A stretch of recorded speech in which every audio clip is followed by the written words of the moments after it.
Recently, I've been seeing some real progress in my clients, and I can attribute that down to their ability now to not take rejection so personally. In this day and age, we don't just have rejection. We don't just have meeting up with somebody and they say, actually, I'm not interested in taking this further for this reason. Instead, nowadays, we have ghosting, we have breadcrumbing, we have flaking, we have fizzling. There's so many different ways that people can end an interaction. And whilst those ways may be easier and some ways less dramatic than someone meeting up with you to say, I don't want to take this interaction further, for the person on the receiving end, they can actually be left with a really, really harsh sense of uncertainty and really just wondering what it was that was wrong about them. People always want to find a solution and they want to know what they can do in order to stop themselves being rejected again. The reality, there isn't anything you can do. But if you make a few switches in your mindset, the whole dating process will feel so much better. And that rejection won't feel like a rejection in the way that it did before. The first thing you need to understand is that you're not actually being rejected. It's just someone's very quickly decided perception of you that's being rejected. The reality is, most people probably invest so little time into a short-term dating interaction that they formulated an opinion on you that's probably going to be hard to change within the first 5 to 10 seconds of the first interaction. I think that can be one of the most frustrating things because some of my clients are absolutely unbelievable on dates, and it really just becomes about finding the opportunity and finding the person for them to go on the date.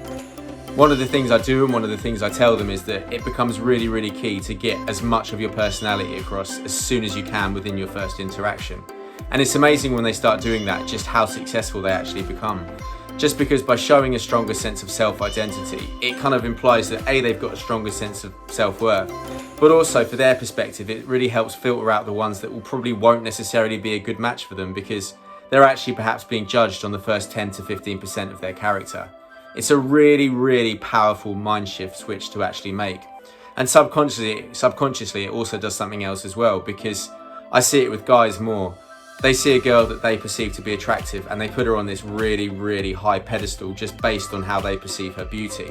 And they spend their whole time constantly trying to measure up to them.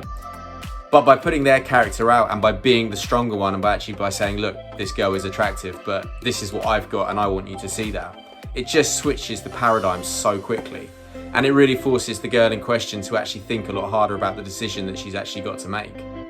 Powerful switch, really powerful switch. Even more powerful than that though, is when a client has something that they're really, really passionate about achieving in their life. Once they find that something, they realize just how small fry a rejection is by comparison. And they start to realize that they're at this really exciting point in their life where they're beginning a journey and it's really just about finding someone who wants to jump on the ride. And if someone doesn't jump on the ride, who cares? It doesn't matter, because they know eventually there will be someone that wants to jump on the ride. And it's really powerful to see them realize that during a coaching session, when they start to realize that, rejection's tiny by comparison because what they're working towards is so much more exciting. I think modern day dating culture really pitches this idea that what you say is important and the way you look is important. And obviously those things will be, they'll be small, but they will play a part.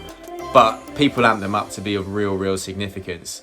And it's the people that don't have the passion underneath for something else. It's the people that don't have the lower intrinsic confidence built up that really do feel the rejections that much more. And it's those people that usually try and compensate for not having the inner game stuff sorted by trying to build up on the techniques or try and build up on what to say or just get better looking. And it's those people that they'll feel rejection 10 times more because they haven't got the inner resources to recover from it and they haven't got the inner resources to reflect on it and move on to something else. And the other thing is that people forget that dating should be fun. If you're WhatsApping somebody or you're messaging somebody and you're not sure what you can get away with saying or you're not sure if that person will find it funny, that should be a straight red flag that that person's not right for you. And that should be a straight red flag that you yourself don't want to take this further. The problem is human beings have an ego, and often I think they want to prove to themselves that they can get that person.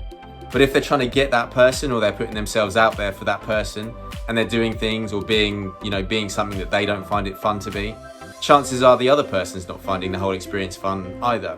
So they will of course end the interaction there. It's a rejection of your ego rather than a rejection of who you are. By taking on those 3 mindsets, I'm really confident in saying that rejection won't feel like rejection in the way that it did before. In fact, I think it will be the opposite, and you'll realize that you've got so much more self-worth than you previously realized you had. Then you're gonna be more likely to find whatever it is you're looking for. So thank you so much for watching this video. If you liked it, please can I ask you to click like and subscribe down below. If you really liked it, I am now offering one-on-one coaching. If that's something you're interested in, please contact me on the form link down below. Thank you so much for watching this video.